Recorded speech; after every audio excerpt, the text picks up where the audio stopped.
Di tengah hamparan stepa Mongolia yang luas, keras dan liar, lahirlah seorang anak laki-laki pada tahun 1162. Ia lahir di dekat sungai Onon, di wilayah Khentii. Bayi itu diberi nama Temujin. Dinamai demikian karena ayahnya, Yesugei, baru saja mengalahkan seorang musuh dari suku Tatar bernama Temujin Uge. Tak ada yang menyangka bahwa anak ini yang terlahir dalam suku Borjigin akan mengguncang dunia dan membentuk kekaisaran daratan terbesar dalam sejarah umat manusia. Temujin berasal dari darah bangsawan namun bukan dari klan penguasa besar saat itu. Ayahnya, Yesugei, adalah seorang kepala suku yang berpengaruh dalam suku Khiat, bagian dari konfederasi Borjigin. Ibunya, Hoelun, adalah perempuan dari suku Olhunut yang diculik oleh Yesugei dan dijadikan istri. Meski diculik, Hoelun menunjukkan dedikasi dan kekuatan luar biasa sebagai ibu dan penjaga keluarga. Ia memainkan peran penting dalam membesarkan anak-anaknya setelah suaminya tiada. Saat Temujin baru berusia 9 tahun, ayahnya diracuni oleh musuh lama, suku Tatar. Setelah kematian Yesugei, sukunya meninggalkan keluarga Temujin karena tidak mengakui kepemimpinan anak kecil. Keluarga itu hidup terasing, dihina, dan miskin.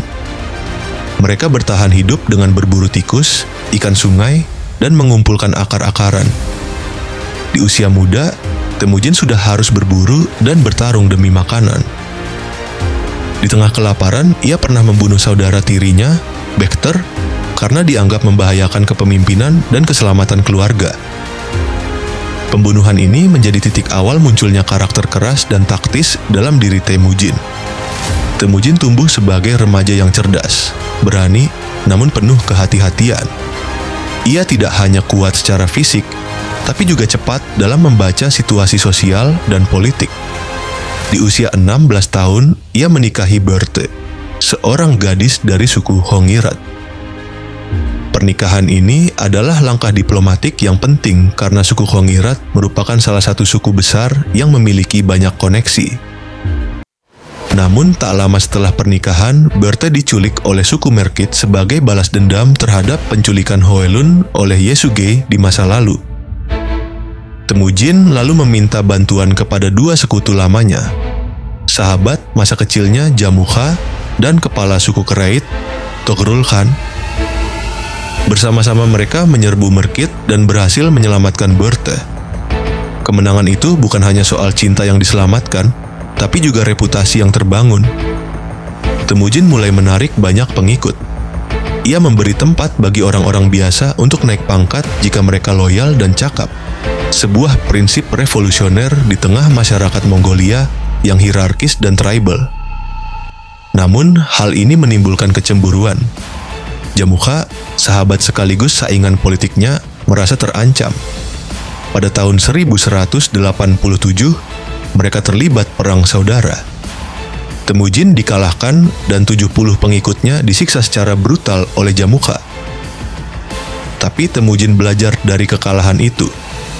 Ia menyusun ulang struktur militernya, membentuk unit militer berbasis sistem desimal, Arban 10 orang, Zuun 100, Minggan 1000, dan Tumen 10.000. Temujin juga mulai merumuskan Yasa, hukum militer dan sosial yang keras namun adil. Yasa melarang pencurian, pengkhianatan, dan pelecehan perempuan. Ia juga membangun jaringan komunikasi canggih melalui sistem posiam dengan stasiun dan kuda segar di setiap titik.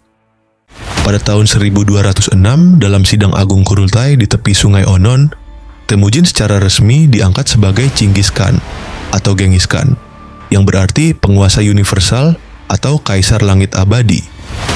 Ia kini bukan hanya kepala suku, tetapi pemimpin seluruh bangsa Mongol yang telah dipersatukan. Dari sinilah dimulai ekspansi yang akan mengubah sejarah dunia. Langkah pertamanya adalah menyerang dinasti Xia Barat, Western Xia, di barat daya Tiongkok.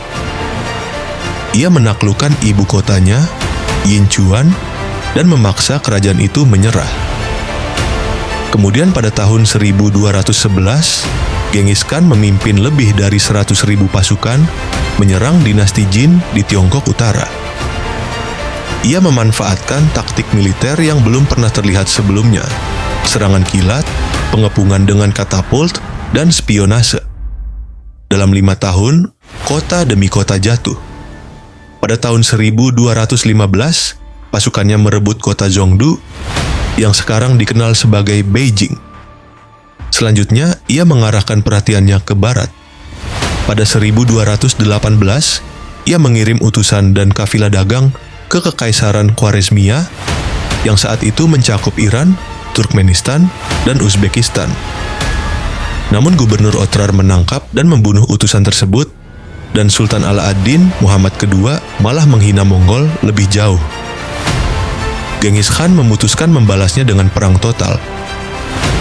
Dalam kampanye militer antara 2219 sampai 2221, Samarkand, Bukhara, Nishapur, dan Merv dihancurkan. Ribuan orang dibantai. Sejarawan Juvaini menulis, mayat-mayat bertumpuk seperti kayu bakar. Di tengah ekspansi ini, Genghis Khan juga mengirim pasukan ke wilayah Rusia Selatan dan Kaukasus. Pada tahun 1223, dalam pertempuran Sungai Kalka, pasukan Mongol menghancurkan koalisi pasukan Rusia dan Cuman. Taktik feigned retreat, pura-pura mundur lalu menyerang balik menjadi ciri khas militer Mongol. Meski kejam dalam peperangan, Genghis Khan menjamin kebebasan beragama di wilayah kekuasaannya. Ia menghormati biksu Buddha, imam Muslim, pendeta Kristen Nestorian, dan pemimpin Tao. Ia percaya bahwa semua agama memiliki peran dalam menjaga keseimbangan dunia. Ia juga mendukung perdagangan lintas benua dan menjamin keamanan jalur sutra. Namun, Genghis Khan juga memiliki sisi kelam. Ia membantai seluruh kota jika merasa dikhianati. Ia memperbudak ribuan orang. Ia menjadikan perempuan dari kota yang ditaklukkan sebagai selir. Beberapa putrinya dijadikan alat diplomasi melalui pernikahan politik. Pada tahun 1226, ia kembali menyerang Syah Barat, kerajaan yang sebelumnya tunduk namun mulai memberontak. Dalam pengepungan ini, Genghis Khan jatuh dari kudanya dan terluka parah. Beberapa sumber menyebut ia juga mengalami serangan demam. Ia tetap memimpin perang dalam kondisi lemah. Akhirnya, pada Agustus 1227, Genghis Khan wafat. Lokasi kematiannya diyakini di dekat Sungai Liupan, namun tempat peristirahatan terakhirnya tidak pernah ditemukan. Para pengiringnya membunuh siapapun yang melihat prosesi pemakaman, lalu bunuh diri untuk menjaga rahasia lokasi makam. Hingga hari ini, makamnya tetap menjadi misteri.